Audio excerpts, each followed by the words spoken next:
Assalamualaikum warahmatullahi wabarakatuh.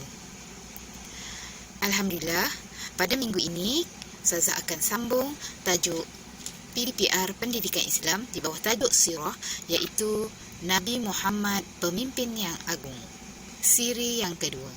Mari kita dengar bersama.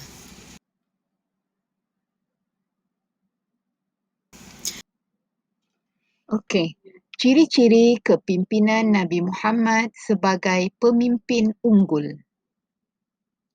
Kaum musyrikin Mekah dan golongan Yahudi telah berpakat untuk menyerang Nabi Muhammad sallallahu alaihi wasallam dan kaum muslimin di Madinah. Segala persiapan dilakukan dengan rapinya agar peperangan kali ini dapat mengalahkan Nabi Muhammad sallallahu alaihi wasallam dan menghentikan dakwah baginda. Berita ini telah sampai kepada Nabi Muhammad yang sentiasa bersedia dan berwaspada terhadap pergerakan musuh Islam. Baginda bersegera mengadakan mesyuarat bagi mendengar pandangan anggota mesyuarat tentang strategi mempertahankan negara Madinah daripada serangan musuh yang sangat ramai. Okay, dalam petikan ni ada dua isi penting, iaitu sentiasa bersedia dan berwaspada terhadap pergerakan musuh Islam, dan yang kedua mengadakan mesyuarat bagi mendengar pandangan anggota mesyuarat. Itu adalah dua ciri kepimpinan Nabi. Okay, seterusnya, sahabat Nabi Muhammad yang bernama Salman Al-Farisi mencadangkan agar dibina parit yang dalam dan besar di sekeliling kota Madinah. Baginda menerima cadangan yang terbaik, lalu proses penggalian parit dimulakan.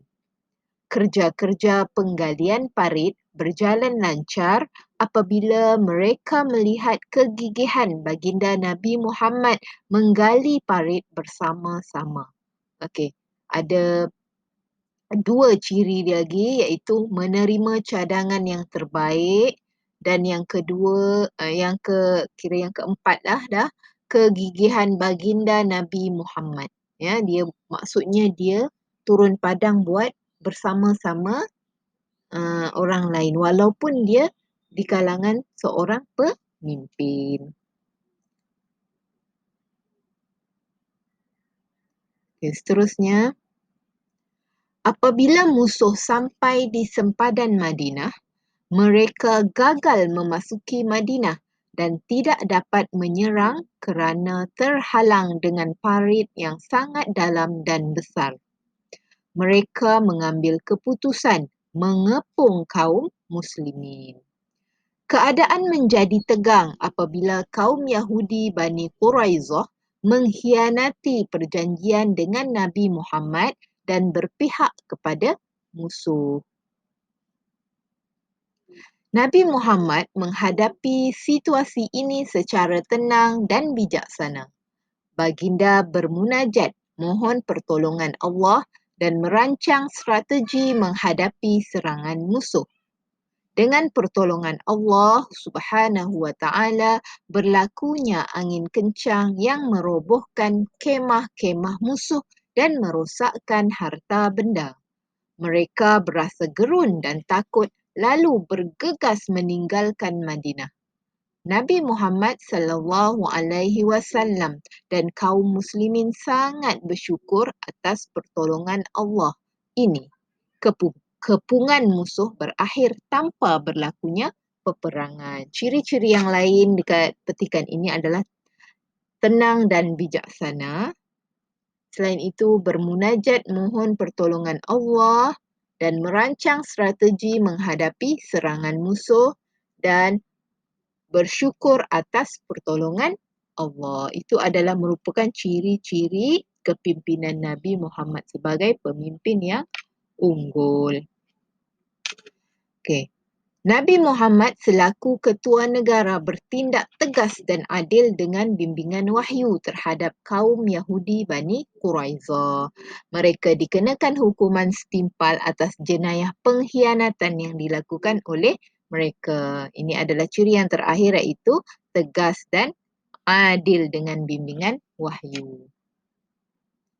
Okey, seterusnya kita tengok kepada iktibar ataupun pengajaran kepribadian Nabi Muhammad sallallahu alaihi wasallam sebagai pemimpin. Yang pertama, mentaati perintah Allah dan meninggalkan larangannya. Yang kedua, menjaga kebajikan orang yang dipimpin dan tidak mengambil kesempatan ke atas mereka. Yang ketiga, menjalinkan hubungan baik dengan bukan Islam. Yang keempat, berbincang dan merancang bersama-sama anggota mesyuarat untuk mendapatkan keputusan terbaik. Yang kelima, tenang, tabah dan sabar menghadapi dugaan dan cabaran. Yang keenam, tegas dan adil dalam menyelesaikan sesuatu masalah. Yang ketujuh, tidak berputus asa dan banyak bermunajat memohon pertolongan Allah. Dan yang terakhir, ke-8, memiliki akhlak terpuji yang boleh dicontohi oleh orang yang dipimpin. Okey, itu sahaja untuk minggu ini. Ustazah harap murid-murid dapat memahami dan mencapai objektif pembelajaran hari ini. Okey, sekian. Terima kasih. Assalamualaikum warahmatullahi wabarakatuh.